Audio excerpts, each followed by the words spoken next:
Hola Janet, buenas noches, ¿cómo estás? Hola maestra, ¿bien y usted?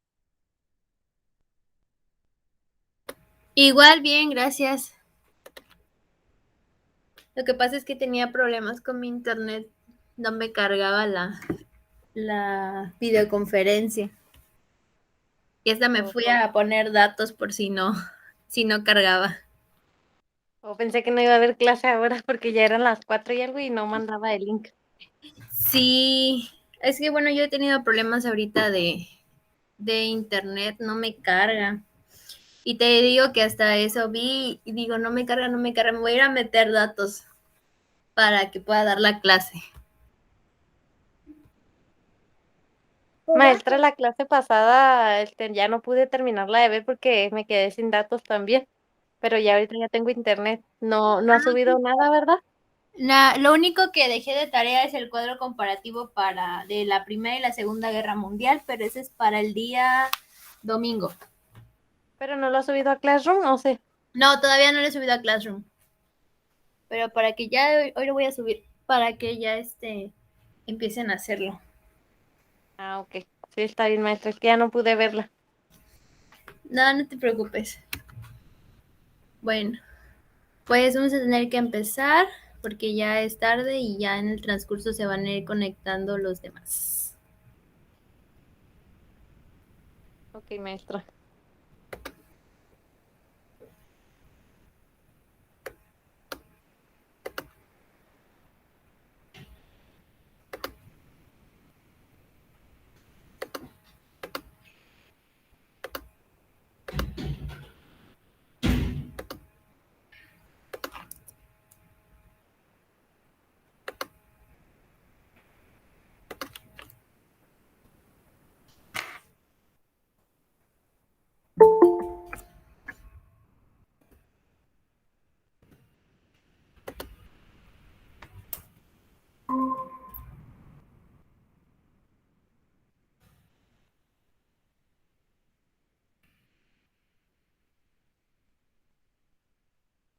Terminamos de ver, ¿verdad? Toda la Segunda Guerra Mundial y nos quedamos aquí, en la Guerra Fría.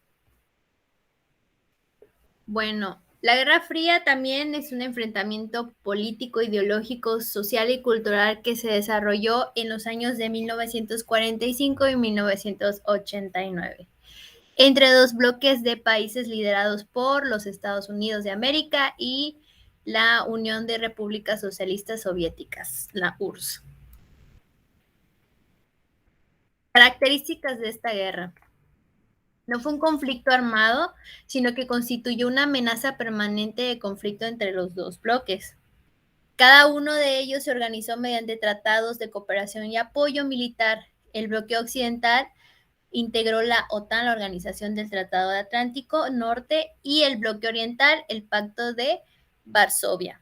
Se produjo una fuerte escalada armamentista, tanto la Unión Soviética como los Estados Unidos y las potencias aliadas a ambos bloques acumularon armas nucleares con la capacidad de destruir el planeta completo.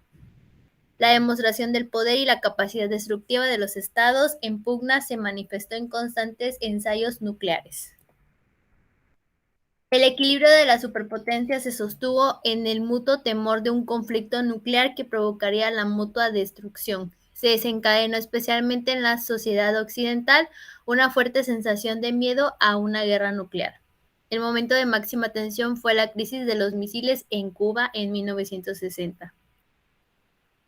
Las diferencias entre las potencias se manifestaron en la participación directa o indirecta en conflictos entre otros países, especialmente de Asia-África, que no estaban alineados directamente con uno de los bloques. Por ejemplo, la Guerra de Corea de 1950 a 1953, la Guerra de Vietnam, que se llevó en 1955-1975, la Guerra del Yom Kippur de 1973, y la competencia entre los bloques se evidenció en otras áreas como la cultural y la tecnológica. Una de estas manifestaciones fue la carrera espacial, una competencia para la exploración del espacio, que es donde aquí entra el Apolo 81, que estaban entre Estados Unidos y los rusos a ver quién llegaba primero a la Luna. En las sociedades, el conflicto se sostenía a través de los enormes aparatos de propaganda de ambos bloques. Para las potencias eran tan importantes los logros obtenidos como su comunicación, ya que los triunfos y los fracasos de las misiones se percibían como triunfos o fracasos de un modelo político o de Estado sobre otro. Causas. Las causas predominantes de esta guerra fue que tanto la Unión Soviética como los Estados Unidos quisieron imponer sus ideologías a través del mundo.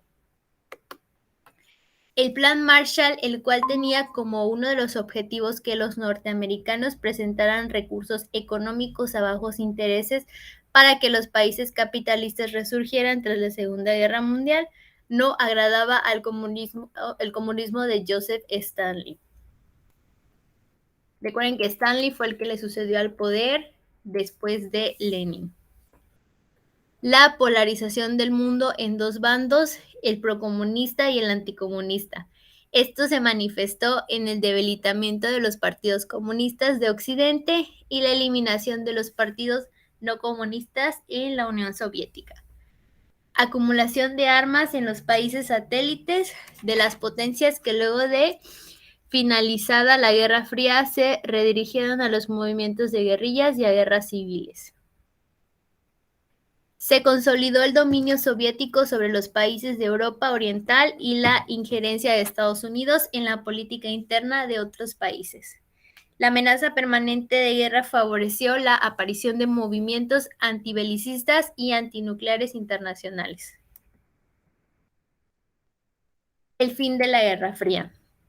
Luego del desarrollo económico de las décadas de 1950 y 1960 hacia la década de 1980, ambos bloques sufrieron crisis económicas. La injerencia en la política de otros países y la escalada armamentista consumía una enorme cantidad de recursos y provocaron crisis tanto en Estados Unidos como en la Unión Soviética. Algunos países satélites de la Unión Soviética comenzaron a manifestar su descontento. En sucesivas reuniones, los líderes de ambos bloques, Ronald Reagan y Mikhail Gorbachev, acordaron la necesidad de iniciar un nuevo modelo de relaciones internacionales. La Unión Soviética inició una serie de profundas reformas internas que llevaron a una apertura mayor hacia Occidente y culminaron en la caída del comunismo. Simbólicamente se considera la caída del muro de Berlín, que se dio en 1989 como uno de los eventos que marcaron el fin de la Guerra Fría. Vamos a ver el resumen.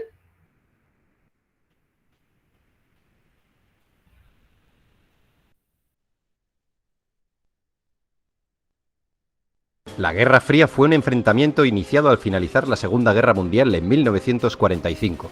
El fin de la guerra supuso el fin de la hegemonía de Europa. Dos potencias tomaron el relevo: Estados Unidos y la Unión Soviética, liderando dos bloques con sus propias alianzas y estados satélites: el llamado bloque occidental capitalista y el bloque del este comunista. ¿Por qué se llamó Guerra Fría? Porque ninguno de los dos bloques tomó nunca acciones directas contra el otro. No fue una guerra al uso, aunque sí hubo conflictos derivados y guerras subsidiarias. Las razones de este enfrentamiento fueron esencialmente ideológicas, políticas, económicas y propagandísticas. La Unión Soviética financió y respaldó revoluciones y gobiernos socialistas, mientras que Estados Unidos también dio abierto apoyo y propagó desestabilizaciones y golpes de Estado en Latinoamérica.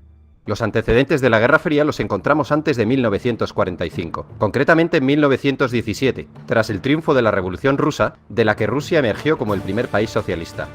Este fue uno de los primeros eventos que provocó erosiones considerables en las relaciones ruso-estadounidenses. Los soviéticos defendieron que el capitalismo debía ser derribado por la fuerza para ser reemplazado por un sistema comunista. Los capitalistas americanos, tras el estallido de la Revolución, ayudaron al Ejército Blanco durante la Guerra Civil Rusa.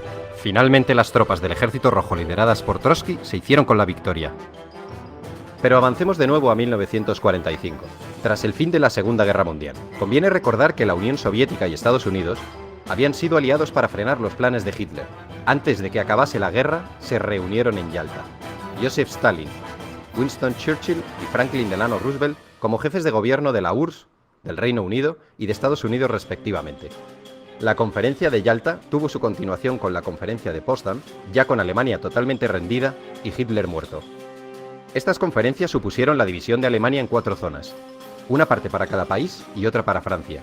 También se trataron asuntos sobre el desarme, desmilitarización, devolución de territorios anexionados por Alemania, la persecución de los militares de guerra nazis y la creación de las Naciones Unidas. Los soviéticos, tras la guerra, habían ocupado de facto las zonas de la Europa del Este que habían defendido y liberado. Para frenar esta expansión soviética, Estados Unidos ayudó con el Plan Marshall a salir de sus ruinas a Europa Occidental y a la zona occidental de Alemania. Con el Plan Marshall los estadounidenses dieron enormes ayudas económicas a Europa. El plan estuvo operativo durante 4 años desde 1948. Los objetivos de Estados Unidos eran reconstruir aquellas zonas destruidas por la guerra, eliminar barreras al comercio, modernizar la industria europea y hacer próspero de nuevo al continente. Todos estos objetivos estaban destinados a evitar la propagación del comunismo, que tenía una gran y creciente influencia en la Europa de posguerra. Los detractores del Plan Marshall argumentaron que este era una muestra de imperialismo económico estadounidense. Los Estados Unidos promovieron la fundación de la OTAN, Organización del Tratado del Atlántico Norte, una alianza militar intergubernamental sellada en 1949. La organización constituía un sistema de defensa colectiva en la cual los Estados miembros acuerdan defender a cualquiera de sus miembros si son atacados por una facción externa. Las naciones rivales, para contrarrestar la fuerza de esta alianza, firmaron el Pacto de Varsovia en 1955. Finalmente, Berlín, Europa y el mundo quedaron divididos por el telón de acero. Esta expresión es de Churchill. En 1949, el Ejército Rojo de Mao Zedong se proclama vencedor de la Guerra Civil China tras derrotar a los nacionalistas del Kuomintang, que contaban con el respaldo de Estados Unidos.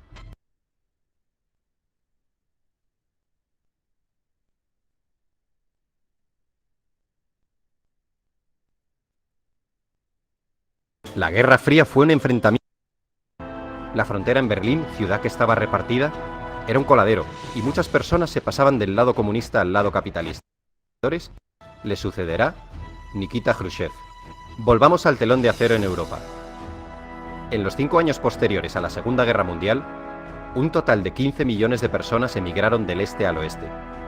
Este hecho hizo que el bloque soviético llevara a cabo un bloqueo efectivo de la emigración en 1950. Hubo un control férreo de pasaportes para que la gente no se pasase de un bloque a otro. La frontera en Berlín, ciudad que estaba repartida, era un coladero, y muchas personas se pasaban del lado comunista al lado capitalista. Este hecho hizo que se construyese el Muro de Berlín en 1961.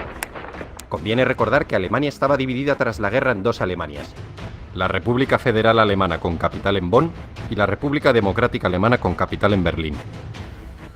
Esta división del mundo en 2 bloques se sostenía por el riesgo de que las potencias se aniquilasen unas a otras en una guerra nuclear, lo que obligó a ambos frentes a actuar con mucha cautela en las zonas más conflictivas. Solo en una ocasión estuvo a punto de estallar el conflicto, tras el derrocamiento del militar Batista en Cuba por parte de Fidel Castro. Estados Unidos trató de realizar una invasión de Cuba que fracasó. En 1962 ocurrió la llamada crisis de los misiles, cuando el presidente Kennedy castigó con un bloqueo a Cuba por el asunto de los barcos soviéticos cargados con misiles y dirigidos contra Estados Unidos. En el último momento, Khrushchev, jefe del partido y del gobierno soviético, cedió, y los barcos cambiaron de rumbo. Estados Unidos también había entrado en la guerra del Vietnam, que a la postre acabó siendo otro duro revés en la historia norteamericana, una experiencia de fracaso, desgaste y frustración. Este conflicto enfrentó a los Estados Unidos y el gobierno de Vietnam del Sur por un lado, contra Vietnam del Norte y las guerrillas comunistas que actuaban en Vietnam del Sur por otro. La guerra terminó extendiéndose también a Laos y Camboya. La Guerra Fría también fue espionaje, inspección recíproca, conferencias, crisis y soluciones diplomáticas. Y no nos olvidemos de la carrera espacial, una competición entre Estados Unidos y la Unión Soviética que derivó en una exhibición de poderío y musculatura. Los rusos pusieron en órbita el satélite Sputnik en 1957. Inmediatamente los americanos respondieron con su Explorer 1 en 1958. Era una cuestión de prestigio. Cuando los rusos enviaron a su primer hombre al espacio, los americanos les mojaron la oreja enviando una nave tripulada a la Luna.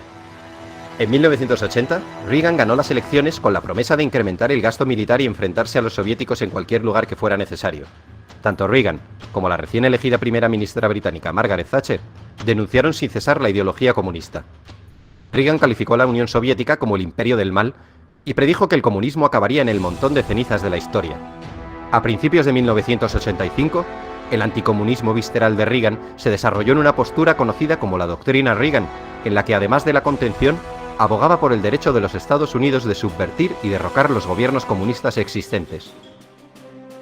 Finalmente, en 1989, cae el muro de Berlín, y supone la definitiva apertura de fronteras entre ambos bloques, el desmembramiento del bloque comunista y el final del telón de acero y de la Guerra Fría. Tras la caída, la tensión entre los países del antiguo comunismo y los capitalistas se acabaría diluyendo.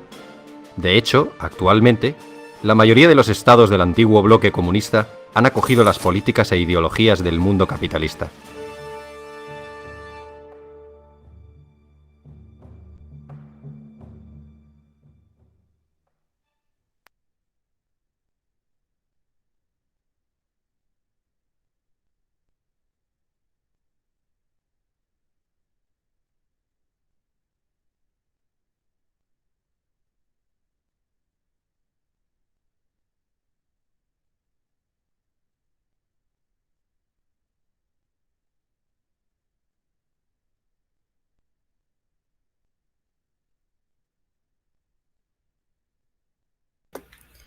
Ok, chicas, y por último tenemos lo que es la caída del muro de Berlín, con el cual finalizó lo que es el periodo de la Edad Contemporánea. La caída del muro de Berlín fue el 9 de noviembre de 1989. Fue un hecho que representó la unificación de Alemania, la cual se encontraba dividida en dos partes por este muro debido a cuestiones ideológicas. El muro de Berlín había sido construido en 1961, por lo que durante 28 años dividió a Berlín Occidental de la parte oriental. La República Democrática Alemana, de régimen comunista, que era dominada por la Unión Soviética. El muro fue levantado con la finalidad de evitar la marcha de pueblo de alemanes de la RDA hacia Alemania Occidental, que era la RFA. Sin embargo, este muro no solo dividía geográficamente ambos lados de Berlín, sino que representaba una división ideológica y política entre los diferentes regímenes. En 1989, luego de que la RDA permitiera el paso hacia la parte occidental, algunos civiles y militares se dedicaron a destruir el muro por sus propios medios, mientras que otros se reencontraron con familiares y amigos que habían quedado del otro lado del muro. Consecuencias. En el aspecto político, permitió la unificación de Alemania en una sola república, tal como era antes de la Segunda Guerra Mundial y como se mantiene actualmente. En el ámbito geopolítico, contribuyó con el fin del periodo de la Guerra Fría. En el ámbito económico, se inició un proceso de privatización de empresas estatales de la RDA y se generaron muchos subsidios para paliar las debilidades de la economía y el nivel de vida de los alemanes radicados en la RDA. Esto supuso un periodo transitorio difícil para la economía de la naciente República reunificada, cuya tasa de desempleo aumentó y el PIB cayó significativamente. En el aspecto militar, disminuyó considerablemente el gasto en esta área con la salida de los ejércitos extranjeros y representaciones militares en Alemania. Y por último tenemos el ámbito internacional. Este hecho impulsó cambios políticos y económicos en la Unión Soviética que marcaron el inicio del fin de esta misma unión. Vamos a ver el último video.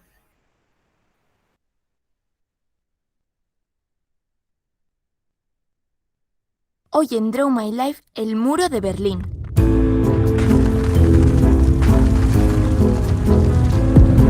A veces pasa, como el cometa Halley, que el mundo se une para luchar contra un mal común. Sin embargo, como bien sabemos, no siempre es así. Y no es necesario forzar los ojos cuando echamos la vista atrás. ¿Visualicéis el año 1945? No hace ni un siglo. ¿Y el 1989? Todavía más reciente. Bien, durante estos años, 1945 y 1989, el mundo se encontraba dividido y en vilo, por lo que se conoce como la Guerra Fría. Finalizada la Segunda Guerra Mundial, ¿en qué año? En 1945, y con aproximadamente 55 millones de víctimas a sus espaldas, todavía había países que tenían ganas de más fiesta y de ver quién se proclamaba como el más poderoso del mundo. Y los susodichos eran...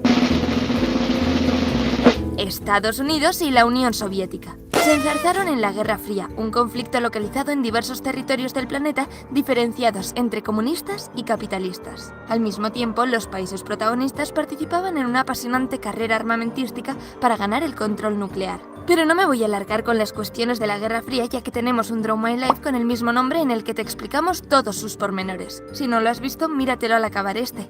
Y ya que estamos, suscríbete y activa la campanita nuclear. Ahora vamos a enfocarnos en el conflicto que se desarrolló en Alemania y se materializó en un muro de piedra de casi 4 metros de alto y 155 kilómetros de largo. ¿Qué fue lo que provocó que se construyera esta barrera ideológica? ¿Cómo, tras una guerra devastadora, se llegó de nuevo a este punto? Tras la Segunda Guerra Mundial, Alemania había sido ocupada y dividida por los aliados en 4 zonas de ocupación. Francia se quedó con el suroeste, el Reino Unido con el noroeste, Estados Unidos al sur y la Unión Soviética con el este. Fácil.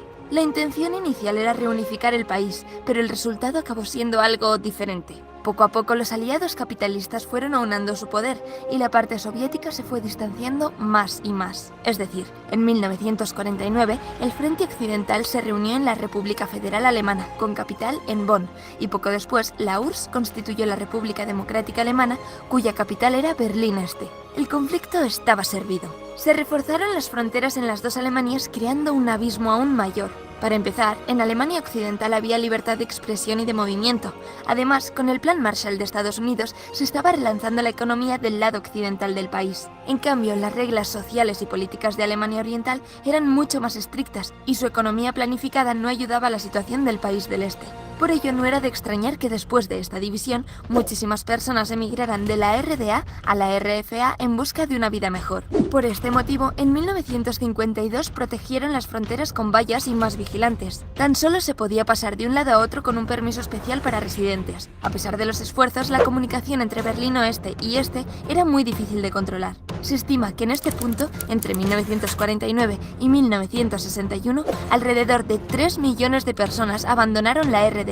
Y como la mayor parte eran jóvenes trabajadores, provocaron una desestabilización en la economía soviética. Hay que destacar que alrededor de 50.000 personas trabajaban en el Berlín Oriental y vivían en Berlín Oeste, aprovechándose así de los beneficios económicos del Este. Eran conocidos como fronterizos. A partir del 4 de agosto de 1961 tuvieron que registrarse como tal para ser controlados y que no hicieran ningún tipo de chanchullos. Resumamos. Debido, entre otras cosas, a la migración unidireccional de un lado a otro, el sistema político y económico de la República Democrática Alemana estaba a punto de colapsar. Y pese a que en junio de 1961 ocultaron su propósito de construir un muro, 2 meses después se les vieron las intenciones. El 11 de agosto, la Cámara Popular, Parlamento de la RDA, accedía a tomar medidas para frenar el éxodo. Les faltó tiempo para ponerse manos a la obra. Así, la noche del 12 de agosto de 1961, Alemania Oriental detenía a las malas la evasión de sus ciudadanos construyendo un muro provisional, un alambrado de 155 kilómetros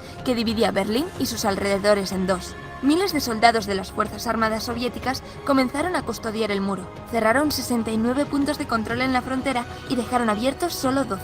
Paralizaron todo el tráfico de todos los medios de transporte de un lado al otro. Ya los días siguientes pasaron a sustituir el alambre por paneles de hormigón. Para ello levantaron los adoquines de las calles, desalojaron las casas que se encontraban en la línea fronteriza o tapiaron las puertas y ventanas que daban a Berlín Oeste. Se podía acceder a ellos por la parte trasera. La ciudad, su ciudad, se había roto en dos. Imagina el agobio y el terror que sentían ante esa nueva y angustiosa realidad.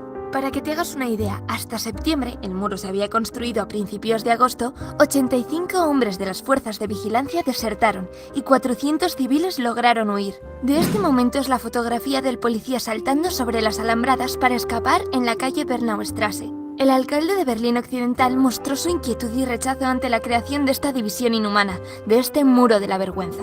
Por otra parte, ¿sabes cómo llamaron a la mole de hormigón en la RDA? Muro de protección antifascista, ya que alegaban que era un escudo contra los ataques occidentales, aunque en el fondo mantenían aquello de la fuga de cerebros. Tras la construcción, la movilización aliada encabezada por Kennedy fue lenta y llegó un momento en el que se comenzó a rumorear que el muro no les había pillado tan por sorpresa. Pero tal y como dijo Kennedy, era una solución poco elegante, aunque 1000 veces preferible a la guerra. Aún así, no dudó en mandar 1500 soldados para reforzar Berlín Oeste. Poco a poco fueron perfeccionando los elementos defensivos del muro, como la superficie redonda que impedía el agarre, hasta crear la llamada Franja de la Muerte. En el lado de la Alemania Oriental construyeron un gran foso, colocaron una alambrada en las paredes y obstáculos para evitar el acceso a los vehículos. Por si esto fuera poco y alguien intentaba escalarlo, colocaron minas.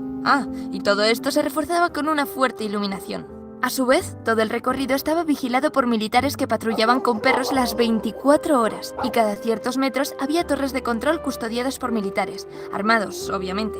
Estos eran los famosos checkpoints, donde todo el que quisiera pasar de un lado a otro debía mostrar su identificación.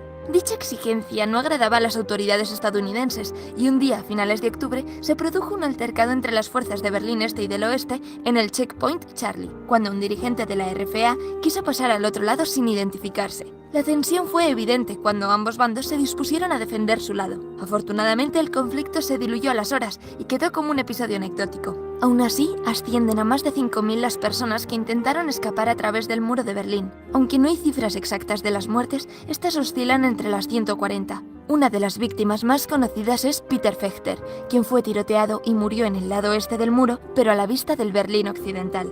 Como Peter, algunos fueron abatidos a tiros, otros perecieron directamente en los gélidos brazos del muro o al suicidarse tras ser descubiertos. De hecho, hay casos de personas que murieron al ser sometidos a los estrictos controles de los soldados fronterizos. Pero también hubo quienes lo lograron, como los 57 que se fugaron por un túnel subterráneo de 145 metros de largo y 12 de profundidad, cavado por los occidentales a principios de octubre de 1964. El pasadizo atravesaba el muro desde una panadería abandonada hasta un patio interior privado. Desgraciadamente, fueron descubiertos antes de que todos, huían 120 personas, llegaran al otro lado. Esta situación era insostenible, al igual que el muro, el cual comenzaba a agrietarse. A lo largo de sus 28 años se había desarrollado la guerra de Vietnam, la crisis de los misiles en Cuba, el teléfono rojo, la muerte de Kennedy, la llegada de Estados Unidos a la Luna, provocando que a finales de los años 80, y con una incipiente crisis económica, las diferencias entre el mundo capitalista y el comunista fueran más que evidentes. Así, en 1989 en Moscú,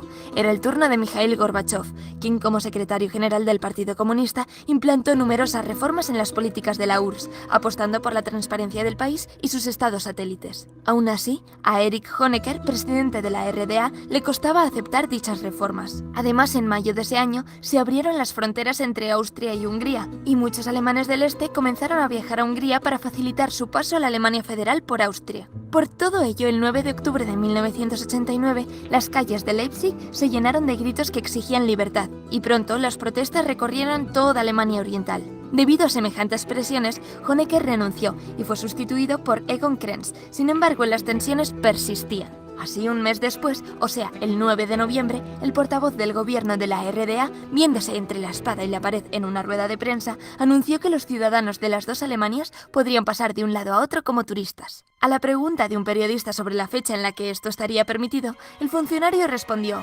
«Esto ocurre, que yo sepa, inmediatamente, sin demora». Y así fue. Estas palabras llevaron a miles de personas frente al muro de la vergüenza para exigir que abrieran las puertas. Los soldados fronterizos no estaban informados, pero en cuestión de horas los primeros ciudadanos de Berlín Este eran recibidos con entusiasmo en Berlín Oeste. Poco a poco la euforia multitudinaria atravesaba el muro que tanto había oprimido a la población. En la madrugada del 10 de noviembre, los berlineses, armados con picos, martillos y emoción contenida, piedra a piedra abrían paso a la libertad. Las personas que se reencontraban después de 28 años se abrazaban como si fuera un sueño, ya que no esperaban que esto fuera a suceder. Todo el mundo desde sus hogares observaba expectante este acontecimiento histórico, como si de una película se tratara, al son del violonchelo de Rostropovich exiliado en el oeste. Mientras destruían el muro, un grupo de artistas propuso conservar una parte para crear una galería de arte urbano. Actualmente se encuentra en la zona conocida como East Side Gallery. Vemos 1 kilómetro de muro decorado con pinturas que muestran acontecimientos relacionados con esa época. De esta forma, una vez más el arte nos obliga a recordar. Tras este derrumbamiento vinieron las labores de reunificación de Alemania. Helmut Kohl pidió a Gorbachev que se retirase de Alemania Oriental y se llevara consigo sus 350.000 soldados soviéticos. Estos gastos fueron pagados por la parte occidental. Finalmente, el 3 de octubre de 1990, la reunificación de Alemania se hizo realidad. La caída del muro de Berlín se considera un símbolo del fin de la Guerra Fría. Fue una metáfora anticipada de lo que sucedería posteriormente en la URSS. Poco a poco el bastión comunista en Europa se fue derribando, y en 1991 la Unión Soviética fue oficialmente disuelta. Este vídeo, además de para probar el examen de historia, nos tiene que servir para aprender de nuestros errores. No hay que crear muros, sino destruirlos. Déjanos en...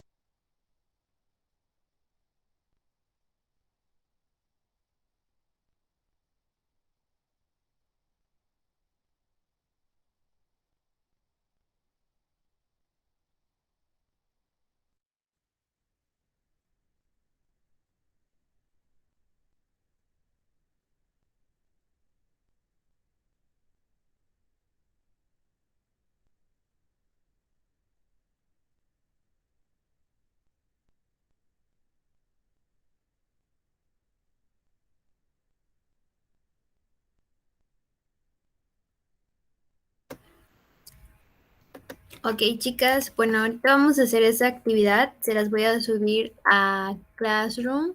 Es para ahorita. Es un Word con algunas preguntas y vienen ahí opciones múltiples. Vamos a resolverlas. No es necesario que me copien en su libreta todas las preguntas, o sea, con que tengan con que anoten las respuestas en sus libretas y ahorita lo resolvemos juntas y juntos. Y pues si tienen la computadora, pues me pueden responder en el mismo archivo. Se los voy a subir en un Word, si no, pues nada más en su libretita. Al ladito anotan las respuestas. Ejemplo, de la número 1 está, el de la número 2 está. ¿Quedó claro? No le entendí, maestra. ¿Puede volver a repetir? Claro. Ahorita en Classroom les voy a subir este archivo. Son preguntas, cuestionarios respecto pues a los temas que estamos viendo. Ahora, no es necesario que me copien todas las preguntas en su libreta o en la computadora, no. Únicamente nada más las respuestas. Ejemplo, pones número 1 es tal respuesta, número 2 es tal respuesta, número 3 es tal respuesta.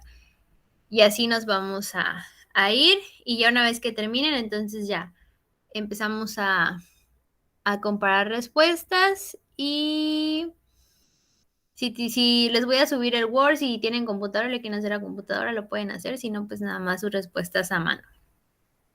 ¿Quedó claro o tienen alguna otra pregunta? Sí quedó claro, maestra. Ok, entonces ahorita se lo subo.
Listo, chicos, ya está el ejercicio en la plataforma.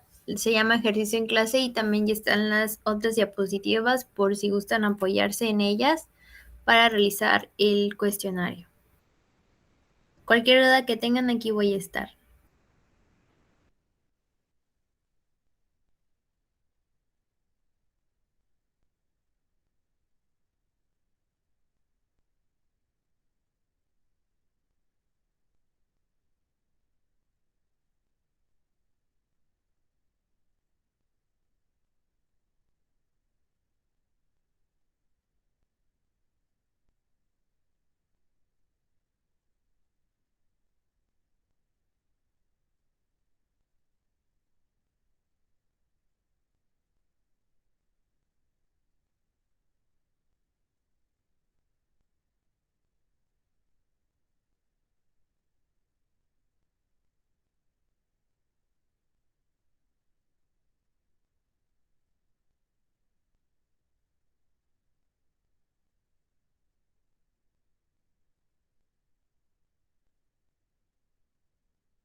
¿Cómo van, chicas? ¿Ya acabaron?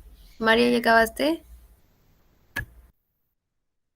Me faltan 3 preguntas solamente. Ok, ¿y las demás?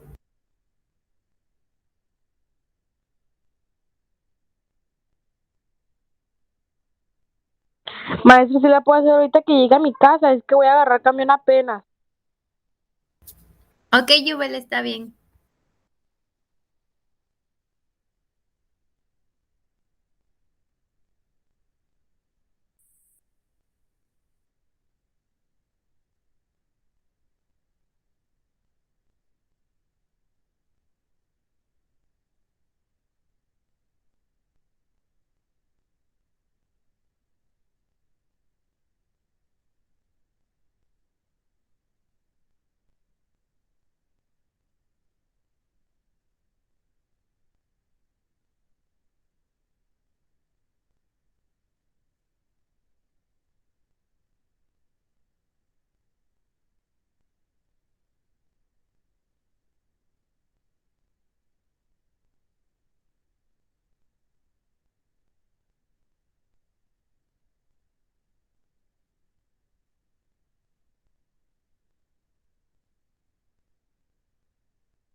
¿Listos?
Ok, listos. Vamos a iniciar. La primera parte nos menciona que relacionemos las columnas. Nos dan tres conceptos.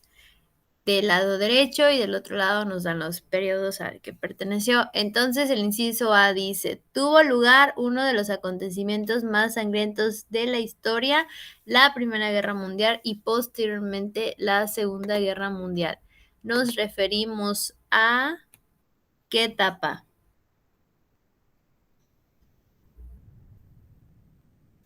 ¿Uno, dos o tres?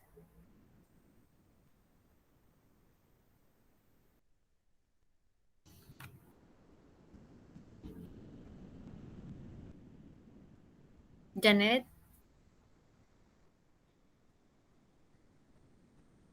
Mario, Yo le puse la 3, maestra.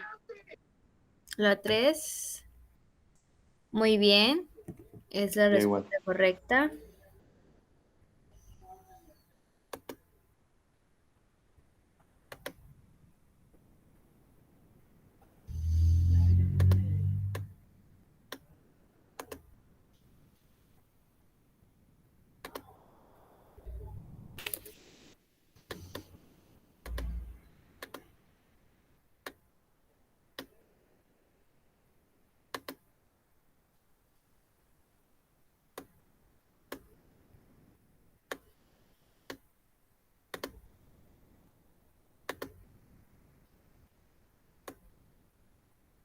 Ok, entonces el inciso A es la 3.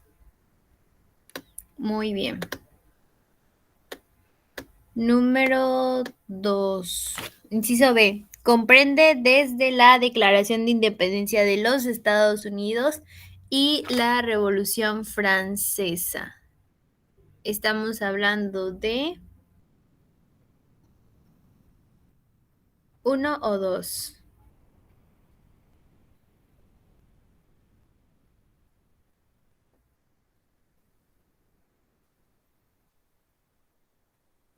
Mari Carmen, Janet, Mario.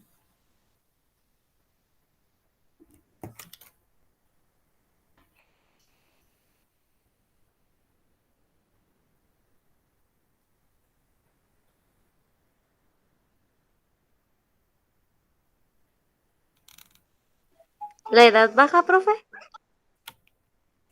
¿La cual, perdón? La 2. No. Recuerden que es la edad alta.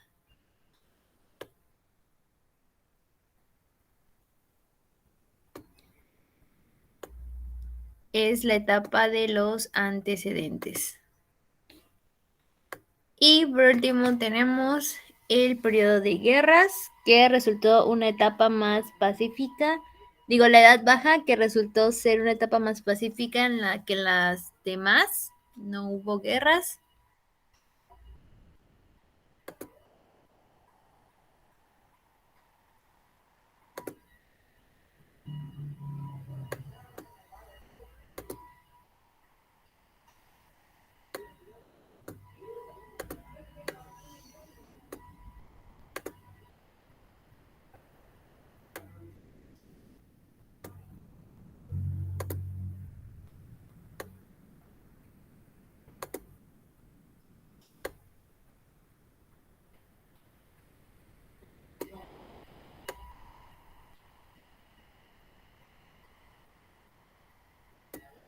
Y así queda.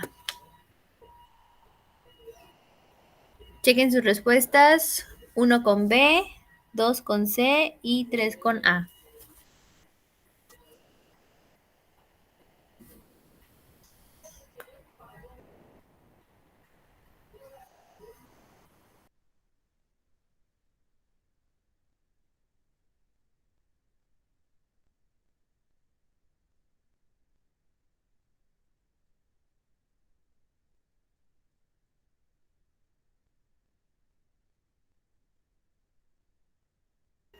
Vamos con las siguientes.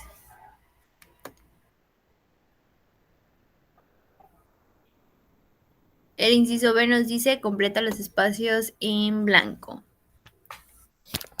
Ok, movimiento político, social, económico de finales del siglo XVIII que cambió el sistema de gobierno monárquico por el republicano al mismo tiempo que difundía ideales de libertad, igualdad y confraternidad.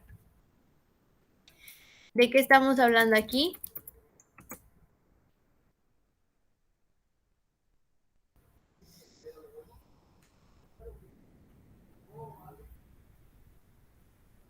Teníamos opciones abajo. Teníamos Segunda Guerra Mundial, Guerra Fría, caída del muro de Berlín, Primera Guerra Mundial, Revolución Industrial y Revolución Francesa. ¿De cuál estamos hablando?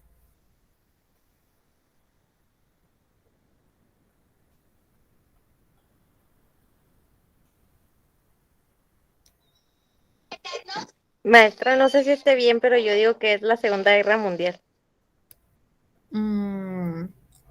No, porque la Segunda Guerra Mundial no se dio a fines del siglo XVIII.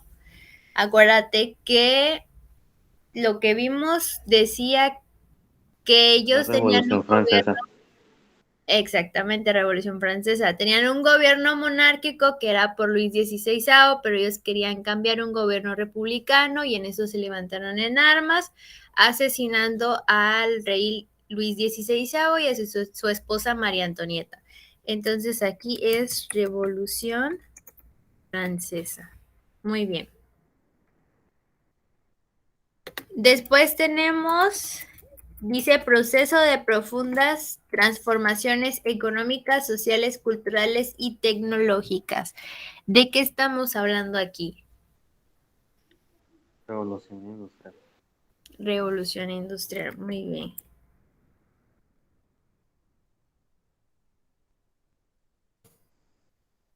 Tres. Fue un confrontamiento centrado en Europa cuando Alemania aceptó las condiciones del armisticio divididas en dos alianzas. Por un lado tenemos la Triple Alianza y por el otro se encontraba la Triple Entente. ¿De qué estamos hablando aquí? Guerra Fría. ¿De cuál?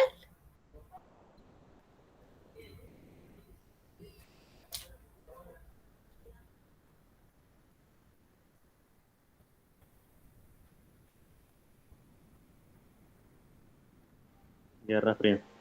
No.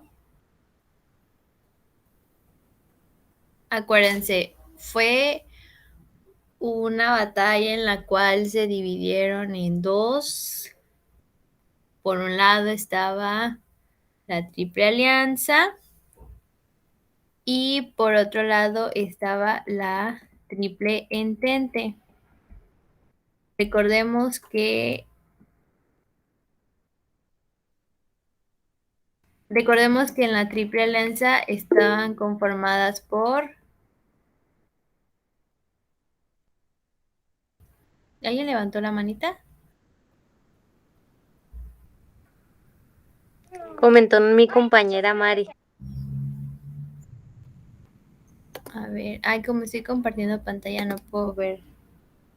Guerra Fría, no, no es la Guerra Fría. Lo vimos la clase pasada. Acuérdense que en la Triple Alianza estaba Alemania, el Imperio Austriaco, Italia, y del otro lado, en la Triple Entente, estaba Francia, Rusia y el Imperio Británico. ¿De qué batalla estamos hablando? Les voy a dar una pista. Fue una de las guerras mundiales, pero ¿cuál fue?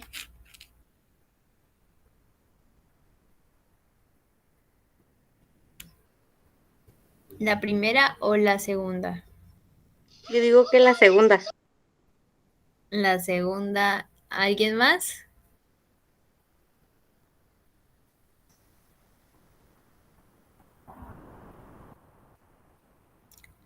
Pues no, no fue la segunda, fue la otra, la primera. Fue la primera. Yo iba a comentar primero. Y en la 5, ahora sí es la Segunda Guerra Mundial. Exactamente.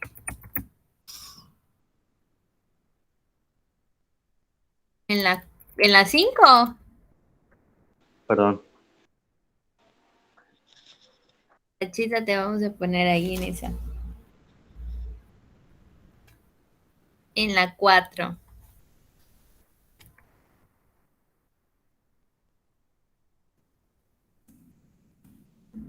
Ok, 5 ahora sí. Enfrentamiento político, económico, social, ideológico, militar e informativo iniciado tras finalizar la Segunda Guerra Mundial entre el bloque occidental liderado por los Estados Unidos y el bloque del este liderado por la Unión Soviética. Estamos hablando de...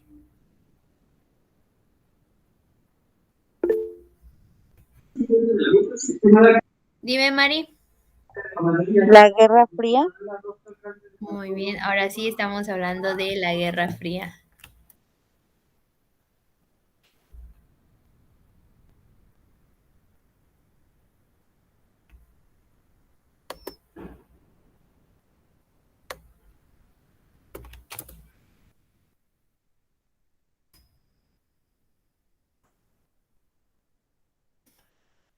Y por último tenemos la población alemana de manera pacífica, sin derramar sangre o disparar un arma de fuego, derriba un muro que dividió por casi 3 décadas a la capital alemana, conllevando a la reunificación de Alemania y simboliza con ello el o la... Caída del muro de Berlín. Muy bien, la caída del muro de Berlín. Ah, no era Segunda Guerra Mundial, nada, es cierto. No. Si me hacen eso en el examen, les voy a poner mal. Y por último tenemos las preguntas abiertas. Ok. ¿Cuál es el primer país socialista? ¿Estados Unidos o la Unión Soviética? ¿Te acuerdan que en la Guerra Unión Fría Soviética. había socialistas y capitalistas? ¿Cuáles? Unión Soviética. Muy bien, Unión Soviética.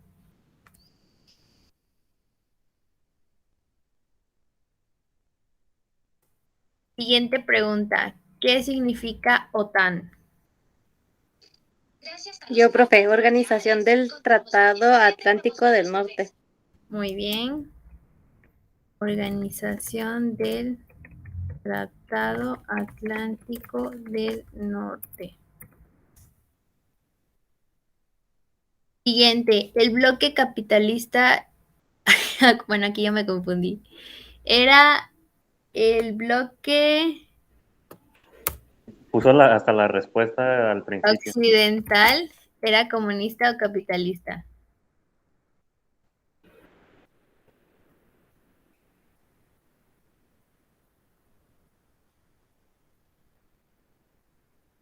Si el bloque occidental era capitalista, ¿quién era el comunista?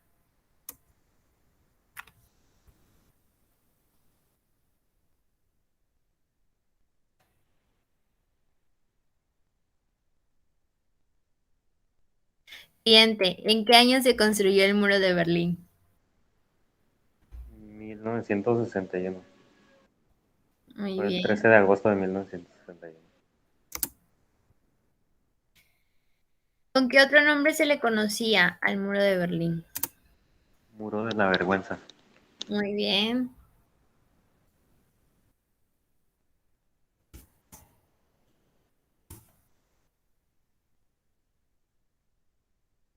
¿Qué significa RFA? Alemania Occidental, más resumido. ¿Cómo? Alemania Occidental. Ok, pero sus siglas. ¿Sí te lo sabes o...?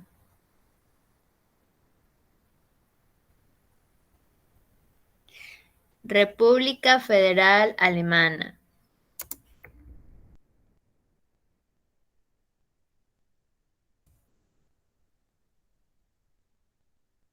Y por último, ¿en qué año fue destruido el muro de Berlín?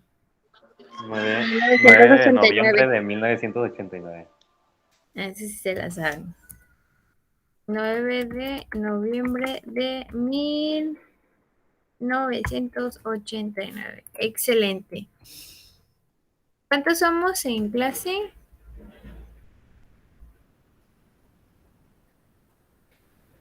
Uno, dos, tres, cuatro. Mari Carmen, ¿puedes hacer una actividad o te encuentras trabajando?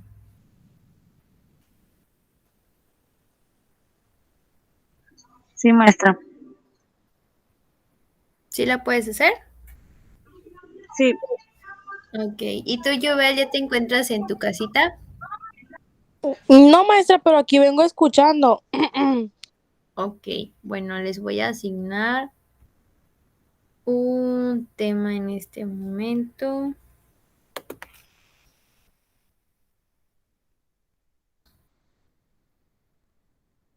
Bueno, vamos a empezar con Mario. Es el único chico que se conectó hoy. Mario, escoge un número del 1 al 7. El 3. El 3. Ok.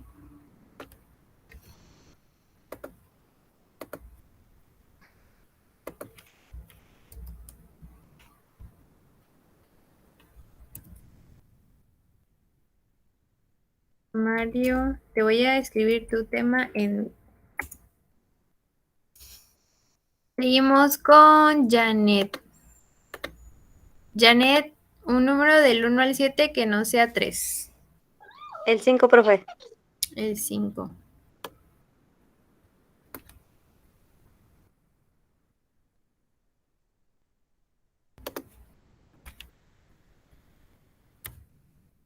Janet.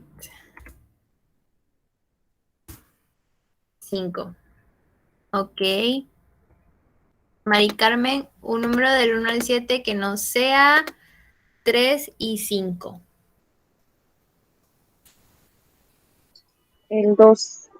2.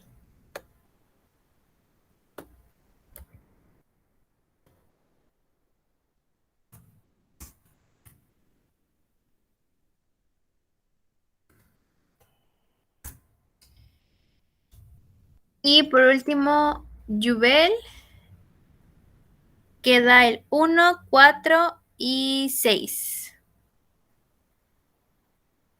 1, 4, 6 y 7.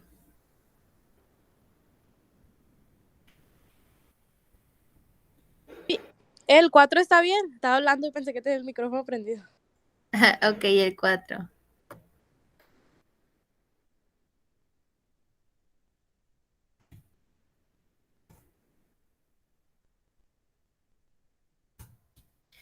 Ok, les acabo de asignar un tema. De ese tema me van a buscar ahorita su fecha de inicio. Si pueden investigar el objetivo.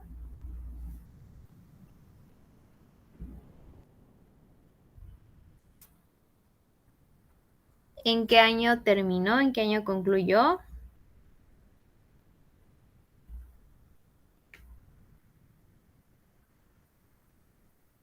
Y ya sería todo. El objetivo es ahora sí que muy corto realmente. Por ejemplo, si ponen la Revolución Francesa, que fue más como una pelea, una guerra ideológica, porque querían cambiar de un gobierno monárquico a uno republicano. Entonces es algo cortito. Entonces vamos a tomarnos unos 10 minutos y ahorita vamos a hacer todos un cuadro comparativo de las 7 guerras y revoluciones. Yo voy a completar los que hacen falta. Entonces tomamos 10 minutos, ¿les parece?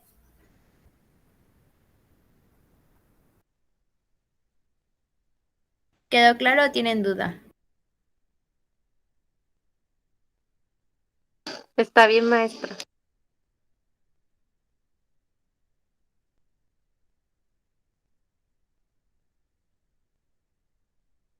Perfecto, entonces son las 8:28, 8:38, empezamos a llenar el cuadro.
¿Quién levantó la manita? Yo, maestra. Dime, Janet. Ay, que ya terminé. Ah, ok, perfecto. ¿Los demás ya terminaron?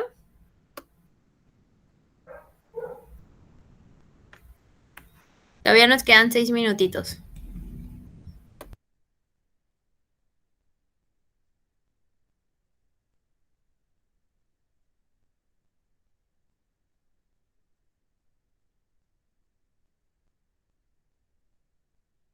Dime, Mari.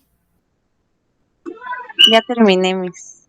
Ok, perfecto. Ya nada más falta Jubel y Mario.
Iniciamos con 3. ¿A quién le tocó 3? A Mario.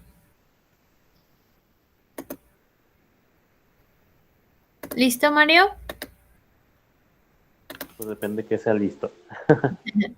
Ok, te tocó el número 3, que es la Primera Guerra Mundial.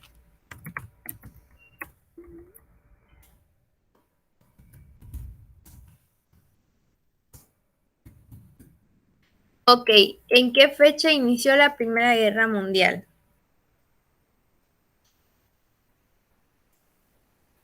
28 de julio de 1914. Muy bien. ¿Y en qué año dio fin?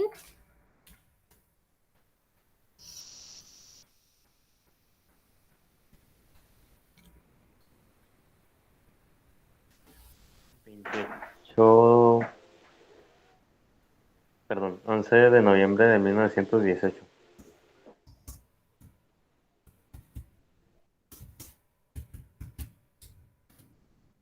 ¿El objetivo? Pues fue más el objetivo de eliminar lo que eran las organizaciones alemanas. ¿Eliminar qué?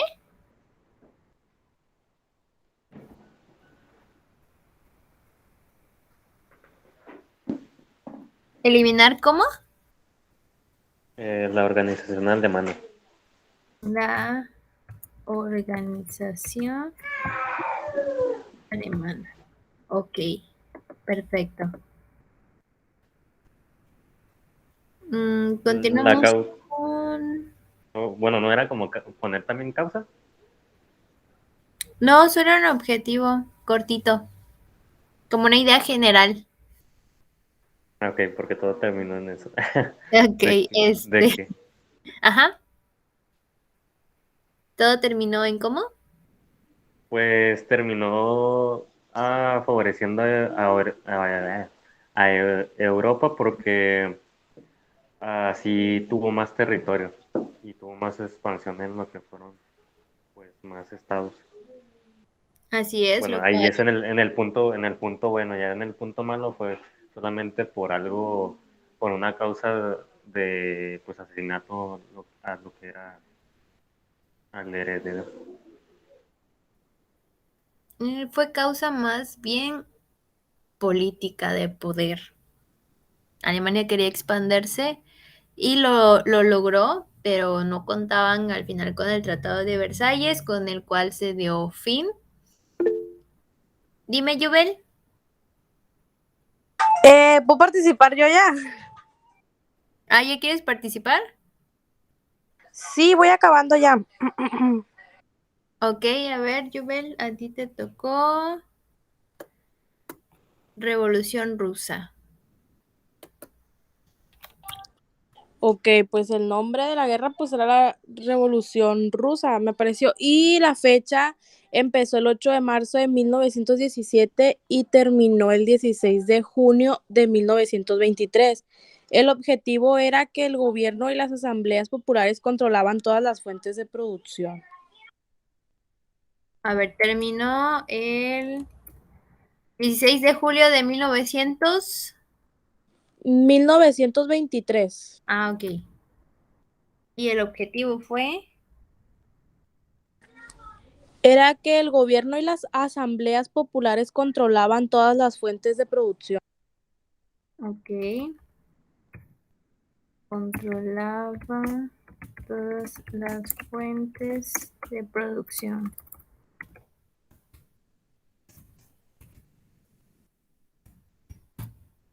Ok, perfecto. Gracias, Joel. Continuamos con Janet. Ok, profe, pues a mí me tocó la Segunda Guerra Mundial Ujú, y la fecha en que inició fue el 1 de septiembre de 1939.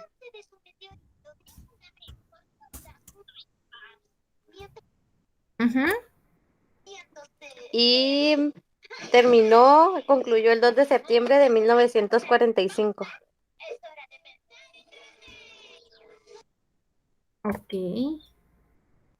y un objetivo breve. Profe, yo puse todo lo que apareció ahí, pero le dicto hasta el primer punto.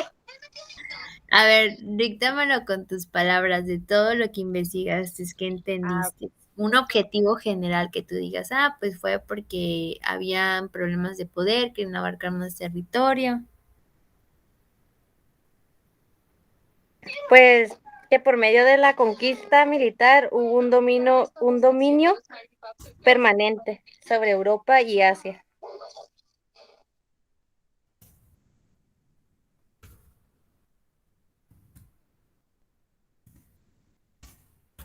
¿Sobre Asia? Europa y Asia.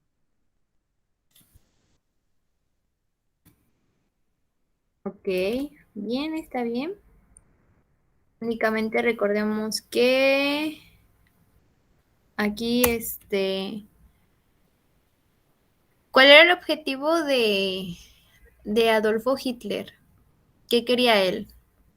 ¿Qué quería recuperar? ¿Se acuerdan? Alemania quería recuperar el territorio que, según ellos, le habían quitado, pero no era de ellos. Y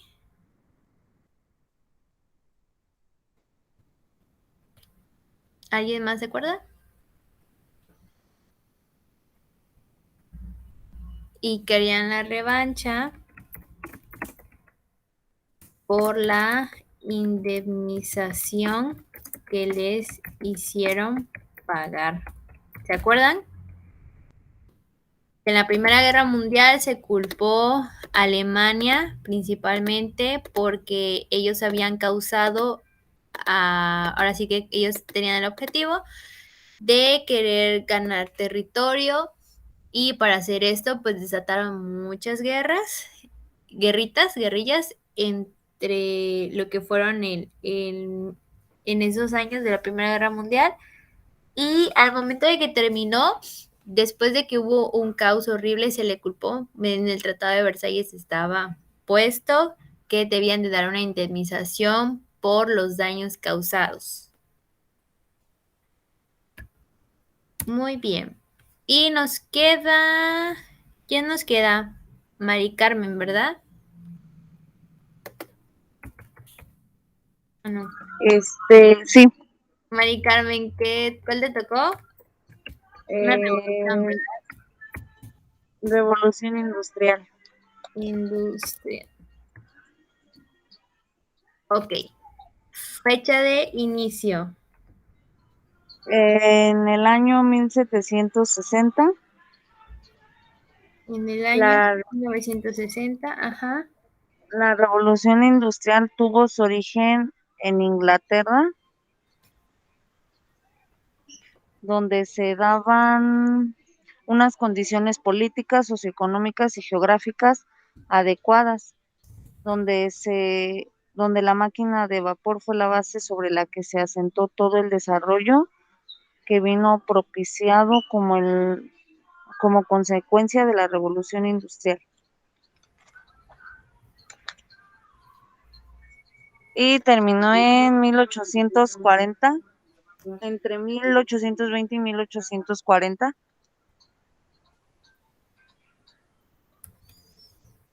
Ok. Ahorita me repites el objetivo. La revolución industrial Ajá. Tuvo su origen en Inglaterra, donde se daban unas condiciones políticas, unas condiciones políticas, socioeconómicas y geográficas adecuadas. socioeconómicas,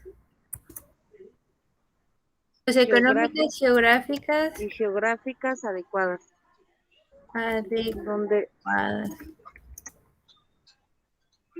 Donde la máquina de vapor fue la base sobre la que se asentó todo el desarrollo que vino propiciado como consecuencia de la Revolución Industrial.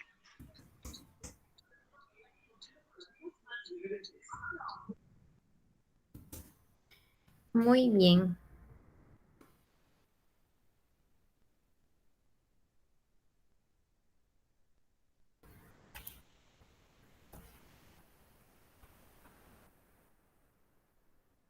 Ok, bueno, este cuadro se los voy a subir en lo que es Classroom para que lo tengan como material. Muy bien, chicos.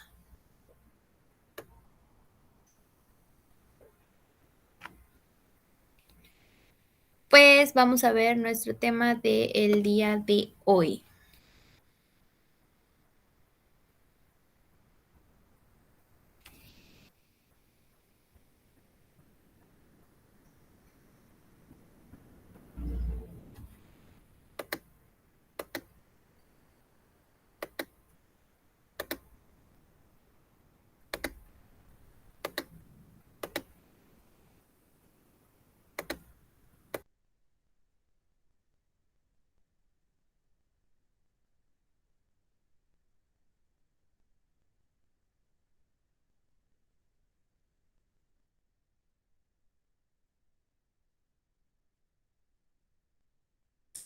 Cinco minutos para responder estas tres preguntas diagnóstico.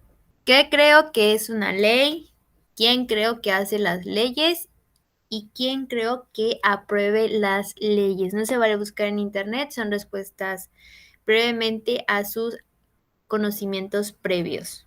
Entonces son 8:50, vamos 8:55, empezamos a compartir sus respuestas. Bueno, menos 8:54, porque ya son 8:51.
¿Listos?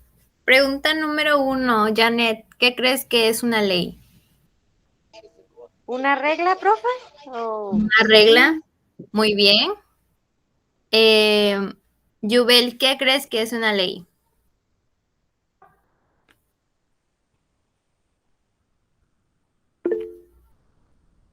Una norma jurídica, muy bien. Mari Carmen, Ay, puse lo mismo, ok. igual que es una norma jurídica. Ok, Mari Carmen, entonces respóndeme la pregunta número 2. ¿Quién crees que hace las leyes? La autoridad, La autoridad, ok. Mario, ¿quién crees que hace las leyes? Pues algo así como dijo la compañera autoridad, pero autoridad judicial. Ok. Y, a ver, dime, Mari Carmen. y la de quién crees que aprueba las leyes es los diputados y senadores. Ok, muy bien. Ok, Joel por dice ahí va, y que... va por ahí perdón, y también es una parte de la población, pues, al lugar de la sociedad. Igual las como normas, reglas también están hechas a base de lo que se ocupa y también de lo que tiene que seguirse para que no haya, pues, castigos, por decirse Ok, así, ¿no? muy bien, Mario. Joel nos dice que en la pregunta número 2, legisladores, diputados y senadores. Ok, bueno, vamos a ver.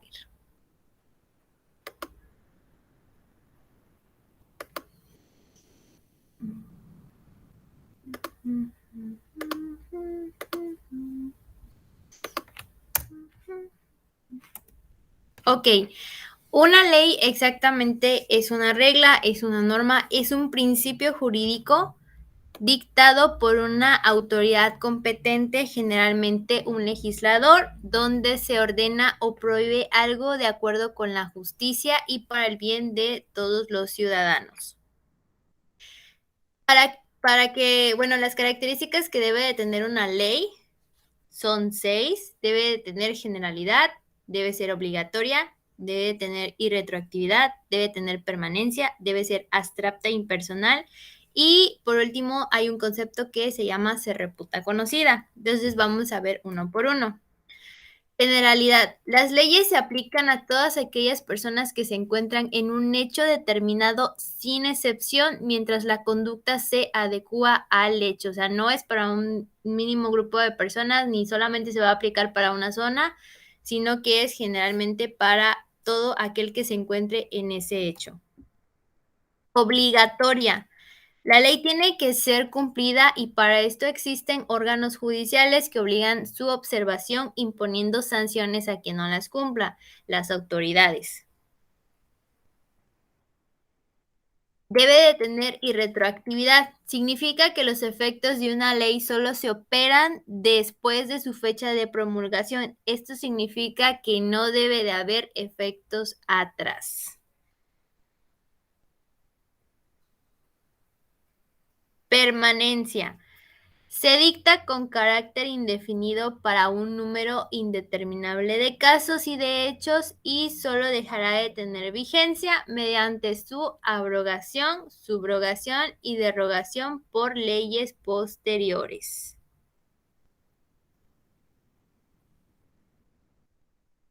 Y el concepto de se reputa conocida quiere decir que nadie puede invocar su desconocimiento o ignorancia para dejar pasar cumplirla. Esto quiere decir que no puedes mencionar que desconocías la ley para poder evitar el hecho en el que te encuentras. Ok, chicos, entonces, ¿cómo se hace una ley? Hay 6 pasos: iniciativa, discusión, aprobación, sanción, publicación e iniciación. Iniciativa. Es la facultad de presentar un proyecto ante el Congreso de la Unión. Quienes lo pueden hacer: presidente de la República, los diputados, legisladores, legislaturas de los estados.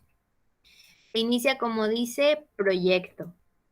Después tenemos el punto número 2, que es la discusión, en donde Existen dos cámaras, la cámara origen y la cámara revisora. Estas dos se encargan de, ahora sí como lo dice, revisar que no haya ningún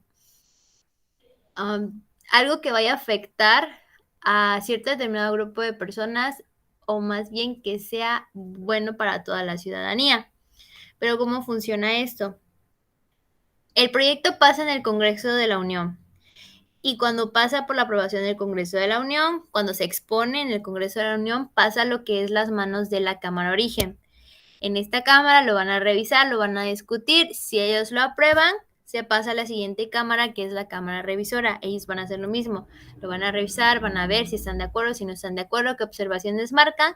En caso de que la Cámara Revisora no esté de acuerdo, esto se regresa a la Cámara de Origen y la Cámara de Origen lo regresa al Congreso de la Unión. Después tenemos el punto número 3, que es la aprobación. Es cuando ambas cámaras aceptan el proyecto, no hay ninguna observación. Entonces se puede decir que pasa al Poder Ejecutivo, pasa a manos de este poder. Pero ¿quién es el Poder Ejecutivo? El Poder Ejecutivo es el presidente de la República Mexicana que se encuentra en ese momento. Cuando el Poder Ejecutivo acepta el proyecto, ahora sí se puede publicar lo que es la ley. Pero aquí tenemos un inciso. Tenemos el concepto que se llama derecho de veto.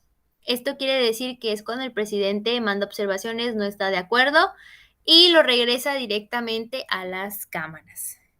En caso de que el presidente en un lapso de 10 días hábiles no haya mandado ninguna observación ni haya dicho absolutamente nada, se puede decir que la ley es aprobada. Una vez que es aprobada la ley, se pasa al paso número 5, donde se publica en el Diario Oficial de la Federación y se da a conocer mediante todos los medios de comunicación, televisión, radio, internet. Y por último tenemos lo que es la fecha de vigencia, que es cuando ya la ley entra en vigor. Ok, aquí tenemos unos ejemplos de las leyes que tenemos en nuestro país. Está la Constitución Política de los Estados Unidos Mexicanos, la Ley General de Cultura Física y Deportes, Código Federal de Procedimientos Civiles, Código Civil Federal, Código Penal Federal, Ley Orgánica de la Administración Pública Federal, Ley de Impuesto al Valor Agregado. La Constitución Política de los Estados Unidos de México es la más importante a nivel nacional que tenemos. Es la Ley Suprema de México. Fue promulgada el 5 de febrero de 1971 por Venustiano Carranza en el Teatro de la República del Estado de Querétaro. Consta de 136 artículos distribuidos en 9 títulos,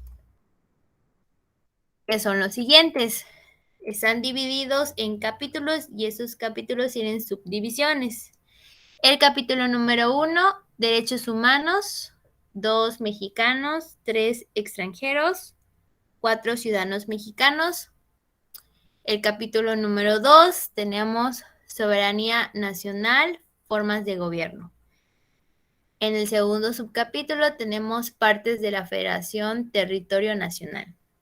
Luego tenemos el capítulo número 3 con 4 divisiones. La número 1 es la división del poder. Número 2, legislativo, ejecutivo, judicial. Y luego tenemos el capítulo número 4 con una sola subdivisión que es responsabilidades de los servidores públicos particulares vinculados con faltas administrativas graves o hechos de corrupción y patrimonial del Estado. Luego el capítulo número 5 igual solamente tiene una subdivisión que es Estados de la Federación y Ciudad de México. El capítulo número 4 igual solo consta de una subdivisión, se llama del trabajo y la previsión social. El capítulo número 7 solo tiene una subdivisión, prevenciones generales. El capítulo número 8 tiene reformas a la Constitución y el capítulo número 9 tiene inviolabilidad de la Constitución. Y estos son los 9 capítulos que constituye la Constitución Política. Bueno, esta no la vamos a hacer, la vamos a hacer la próxima clase. Entonces,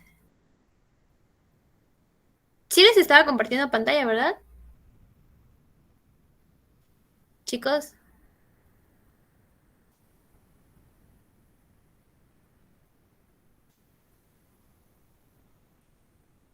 Chicos, ¿siguen ahí? Sí, maestra. ¿Sí les estaba compartiendo pantalla? Ok, bueno. Voy a pasarles lista y ahorita les mando como quienes están.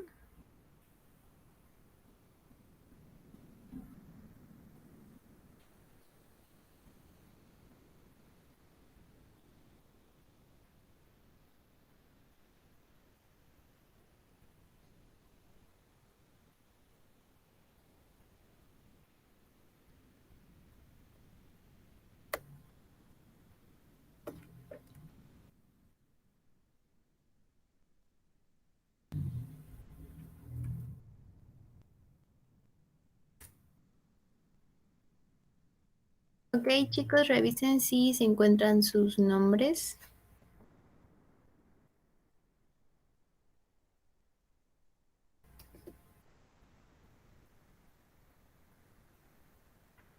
Sí.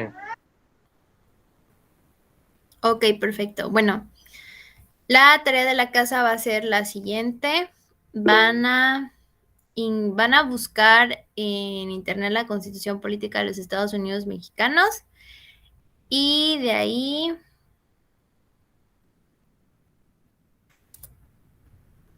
a ver, esta es la tarea.